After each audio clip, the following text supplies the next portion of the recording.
Hey guys, um, nothing new on the Pokemon front today. Just been working from here. Didn't really go out and do a whole lot. But let's dig into Genesis. We're going to finish chapter 35. Finally, it seems like we've been here for a while.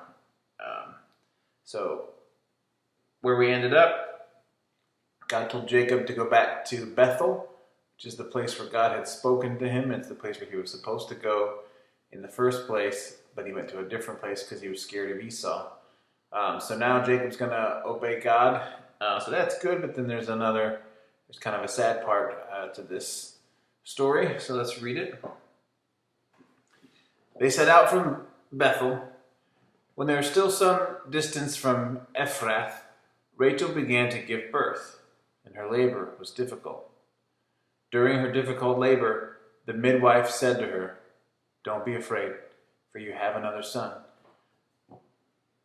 With her last breath, for she was dying, Rachel named him Ben-Oni, but his father called him Benjamin. All right, so if you remember, Rachel was Jacob's favorite wife, and she had for a long time not been able to have any children, while her sister Leah had lots of children, who was also Jacob's wife. But then God blessed Rachel with one child, and I remember what his name was. His name was Joseph. And now Rachel had gotten pregnant again while they were on the move here. And what you guys need to understand is giving birth is it's a wonderful moment, but it's also a little bit of a dangerous moment oftentimes for women. Because there are some things that can go wrong.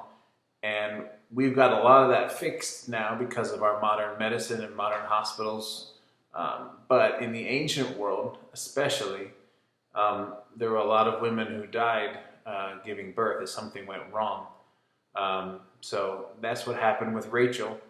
So that's kind of a sad moment. And it's interesting here. It says with her, during verse 17, during her difficult labor, the midwife said to her, "Don't be afraid, for you have another son." With her last breath, for she was dying, Rachel named him Ben-Oni. Ben-Oni means son of my sorrow. So she knew she was not going to make it, so she named her son of my sorrow. But then the text says, but his father called him Benjamin, which means son of my right hand. So Jacob didn't want his son to be remembered always in sorrow. He wanted his son to be remembered in strength.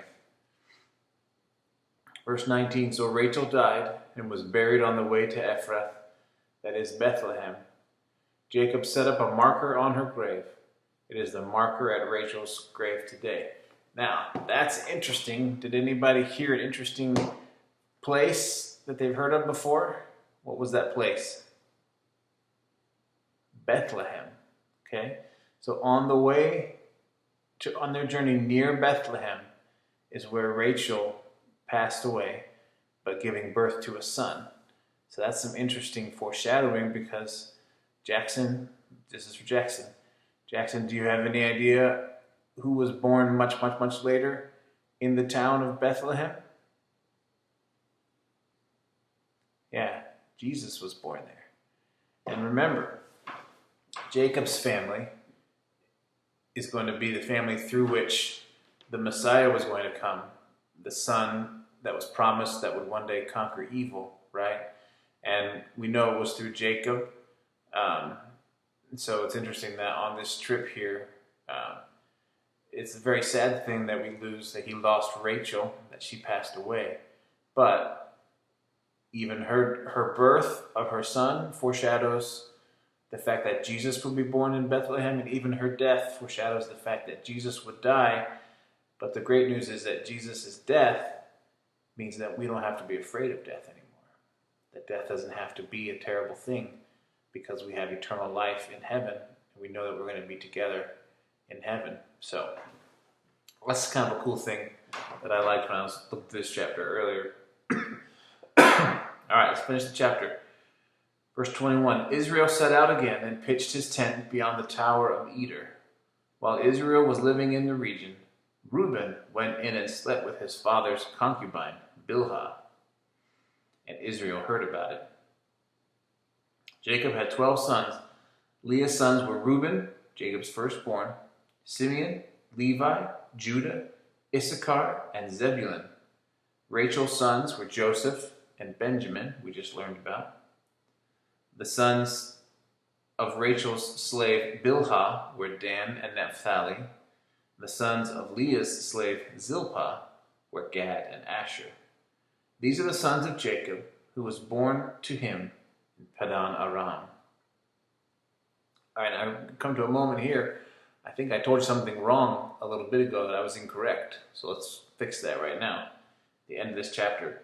Jacob came to his father Isaac at Mamre in Kiriath Arba, that is Hebron, where Abraham and Isaac had stayed.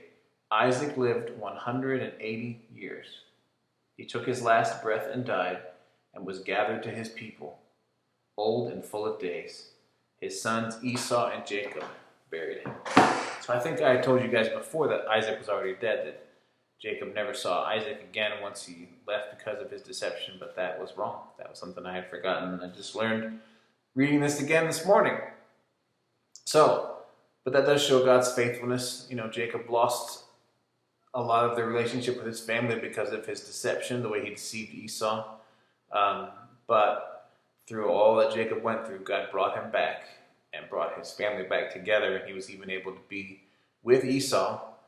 That relationship was restored. He was able to be with Esau when his father passed away at 180 years, so not bad for old Isaac. So, okay.